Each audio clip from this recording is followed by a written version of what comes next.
This is ANCAP-SU, and we're going to talk now about some great news, Recently, Bolivia had elections and the left lost. Not only did it lose, the left was completely decimated in the Bolivian government.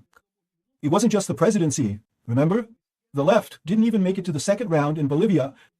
There were two candidates, actually.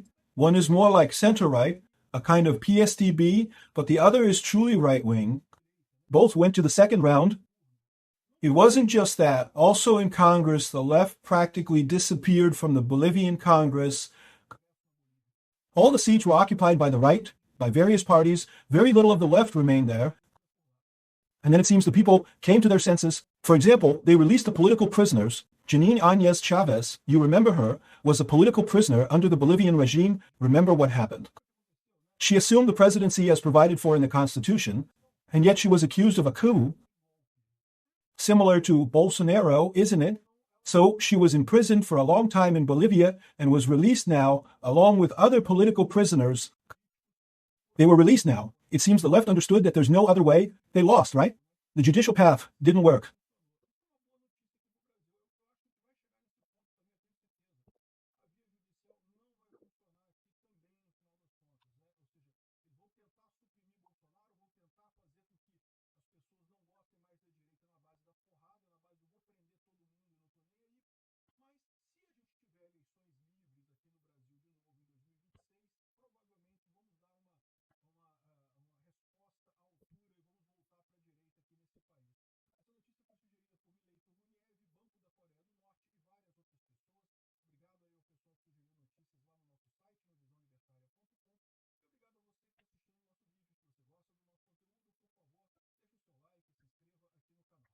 Well, another piece of good news. It seems the left in Bolivia has realized they did something wrong, lost political clout, and is now releasing right-wing candidates. Why are they doing this? Because they become kind? No, my friend. They're doing this because they now know that what goes around comes around, right? Now that the right is going to return to power in Bolivia, what will happen to those who imprisoned Janine Áñez, who persecuted the right as if they were coup plotters, but they weren't, right? Because remember what happened in Bolivia, right? There were large demonstrations in 2019 with people very dissatisfied with the government of Evo Morales and others, and then Evo Morales fled Bolivia. When he fled Bolivia, what happened? Congress appointed Janine Áñez as president. That's what the Constitution of Bolivia says. In fact, this is also stated in the Brazilian Constitution, should it ever happen. By the way, this is what happened in '64 with Jango as well. When Jango fled to Uruguay, Congress appointed Mazzilli, who was the Speaker of the House, to assume the presidency with the responsibility of calling elections for the country. That was the expectation, right? And here's the thing. What I'm telling you is that '64, until that moment, was not a coup. The whole issue is that Mazzilli should have taken office and called presidential elections, just like Ranieri Mazzilli did. Instead, they set up an indirect election process, appointed Castelo Branco as president, and that's when things took a turn for the worse. That's when the coup took place, just a few days later. That's when the coup really happened, on April 6th, if I'm not mistaken, early April. Anyway, Janine Áñez didn't do that. She didn't stage a coup. She assumed the presidency of the republic as mandated by the Bolivian Constitution and called for new elections. The problem was that the left won these new elections. That's what's striking. It's the same here in Brazil. Calling elections for Lula usually results in PT losing power, as seen in the 2022 election. No, because Bolsonaro mocked a sick person, or rather, he was criticizing Mandetta. It wasn't really mocking a sick person anyway. That's the whole point. The left returned to power, and what did they do in Bolivia?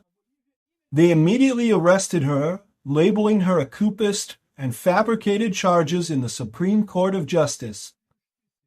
It's known by that name there, but it's equivalent to Brazil's. Then they arrested her and others allegedly involved in this so-called coup. They fabricated this coup allegation because the left believes that anything not left in power is a coup. In their view, it's only democracy if the left is in power. Otherwise, it's considered a coup. That's what I'm telling you. Pay attention. It just happened now. They're all under arrest. Serving a hefty sentence now, the Supreme Court of Justice, as the authority in ordinary jurisdiction, complied with Article 3. It ordered the immediate release of the three people here. All judicial authorities in the departmental courts must release these people.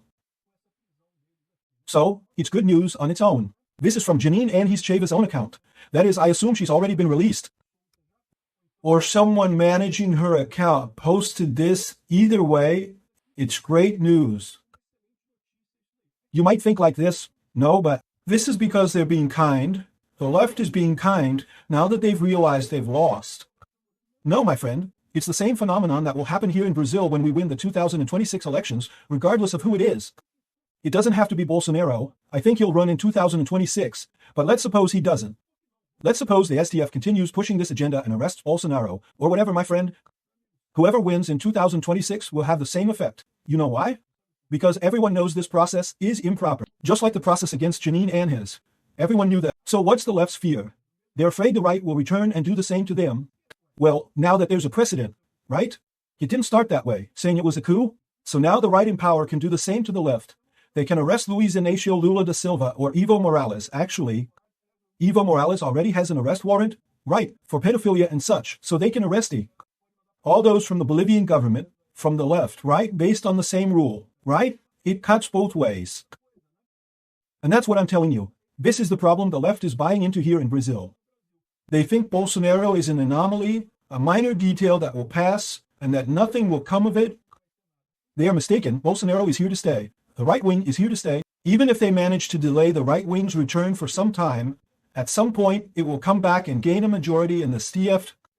And then, my friend, all the jurisprudence that Alexandre de Moraes is creating to persecute right-wing individuals will be used to persecute left-wing individuals just the same. It will end up in the same position, doing the opposite. So they released her, not out of charity or kindness, but because they saw the storm brewing.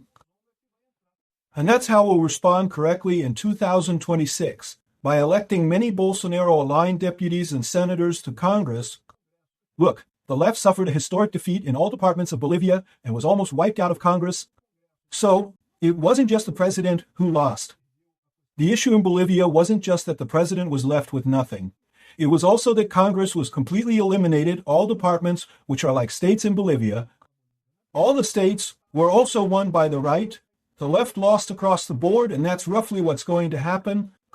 Here in Brazil, left-wing supporters are claiming that it wasn't the case in Bolivia that the two leftist factions fought each other. There was infighting between them, which divided the left and led to their loss. But I've already told you, that's not entirely accurate. The real issue there is the economy. And the economic situation here in Brazil is quite dire for Lula, as people remain pessimistic, although there's been some recent improvement due to easing supermarket prices resulting from tariffs. Ultimately, these prices will likely start rising again, probably around next year's election. And then, my friend, the stage is set. The mood is bad. Supermarket prices are rising and things are tough. Lula will lose, my friend. There's no alternative, right? That's the fear of the people. And that's why they released Janine Anhis, right? Right? And that's why I'm telling you that even if, by some chance, Alexandre de Moraes manages to imprison Bolsonaro, this is just a temporary. Alexandre de Moraes will ultimately be held accountable for all the cruelty he's committing. Does he think he's going to emerge from this as a great hero? But he won't. He'll end up as someone who's been sued for the outrage he's committing, right? Here's another positive development. With Bolivia's shift to the right, the country risk has dropped by over 30 points since the elections. In other words, the economy there has started to improve significantly now that it's clear there will be a right-wing president in Bolivia. Great news for Bolivians. Unfortunately, here in Brazil, we're still grappling with this problem, but we'll resolve this issue here too. Thanks for watching the video until the end. Besides liking, sharing, and subscribing to our channel, consider supporting us by becoming a sponsor with amounts starting from $1.99. Click the Become a Member button below to learn about the terms and benefits of sponsoring our channel. For more information about our project, visit the websites listed on the screen.